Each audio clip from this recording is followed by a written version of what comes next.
पुण्यात्माओं, आप एक पेट के लिए, रोजगार के लिए, निर्वाह के लिए अपने बेटा और बेटियों को 15-20 वर्ष तक फ्री छोड़ देते हो और कहते हो कि बेटा खूब अपना शिक्षा ग्रहण करो, ट्यूशन भी लगवा लो, सारा कुछ करते हो, पैसा भी लगाते हो, समय भी उनको पूरा देते हो, और फिर बाद में क्या मिलता है? 10% स्टूडेंट्स को 20% मुश्किल से कोई नौकरी रोजगार प्राप्त होता है ना, बाकी वही काम करते जो हम डेली कर रहे होते हैं, पहले कर रहे होते थे।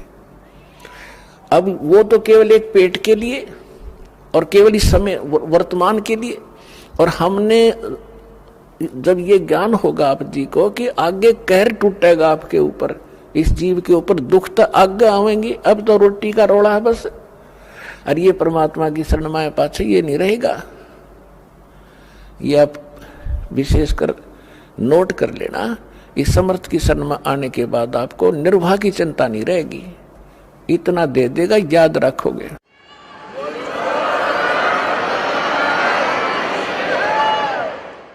इसके विषय में बताते हैं परमात्मा के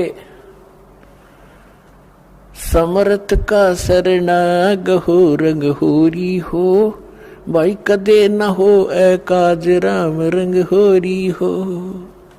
समर्थ की शरण गहो, और कभी कोई आपका आकाज यानी कोई भी आपत्ति, ऐसी दुर्घटना आपके ऊपर कभी नहीं होगी, और कोई संस्कार का दुख आवेगा तो परमात्मा ऐसे टाल देगा, आप सोच भी नहीं सकते।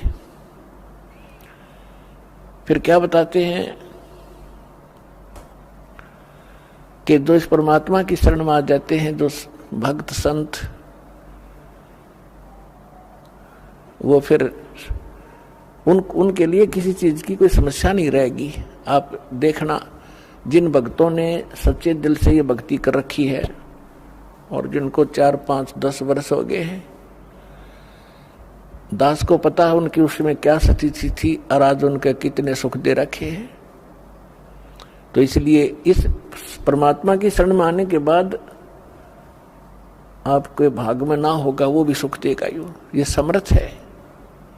सतगुरु हाथ लेखनी सब बहिया, इस परमेश्वर के हाथ में कलम है, और बही माने आपके मस्तक में लिखने वाला जो कागज है वो भी इसी के पास है, ये जो चाहे लिख देगा।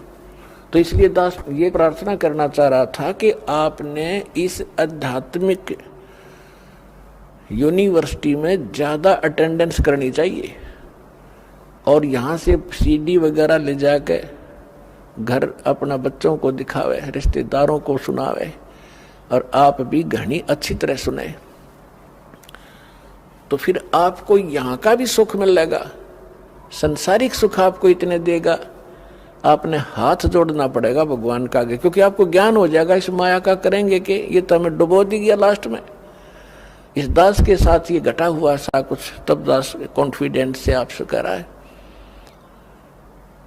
तो पुणात्मा इतनी माया प्रारंभ कर दी थी दाता ने देनी, हाथ जोड़ दिया, रोया बैठ के। अगर दाता आप तो कह रहे तो दुश्मन है, और ये फिर देने लग गए आप, तो बाद में इस नौकरी को त्यागना पड़ा परमात्मा के प्रचार के लिए। तो कहने का भाव ये है कि जिस वस्तु के लिए आप भटक रहे हो, एक रोजगार, रोटी और छोटे मोटे दुख आप पर आए हुए हैं, ये तो छू मंत्र कर देगा आपके, पर करेगा जब जब आपकी सीधी नीयत हो जाएगी। अब तो आपको आदत पड़ रही है, कहीं चले झाड़ा लवाया वहां, बस दुख हो रहा है, महाराज जी कुछ बता दे, हम उसका कर दर्जा, वो अपना राज्य, हम अपना राज्य। दास ऐसा नहीं चाहता और ना ऐसा करेगा। आपको सुख देंगे, लेकिन आपकी यहाँ अटेंडेंस लगवाएंगे ताकि आपको ज्ञान से परिपूर्ण करें, ताकि फिर आपके तो एक सुख हो गया, मान लिया आप चले गए, अगर 20 और होंगे आपके ऊपर, अगर यहाँ से टल गए तो।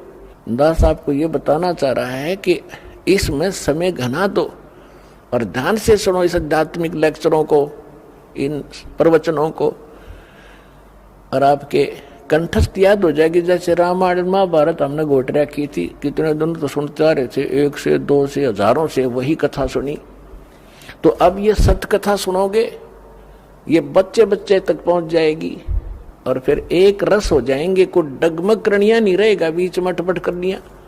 तो आपको जितने यहाँ आते हैं, दास ये चाहता है कि आपको इतना परिपक्व कर दूं इस ज्ञान से कि काल ने जो अज्ञान भर रखा है अन्य समाज में, उसके साथ संघर्ष करो और उनको अपने पक्ष में कर लो। लास्ट में होना पड़ेगा उनको, क्योंकि वो अज्ञान है। हम भी ऐसे डटे खड़े थे उस अज्ञान के साथ में, आज हम रो रहे हैं कि भगवान वो समय खो दिया, बेमतलब।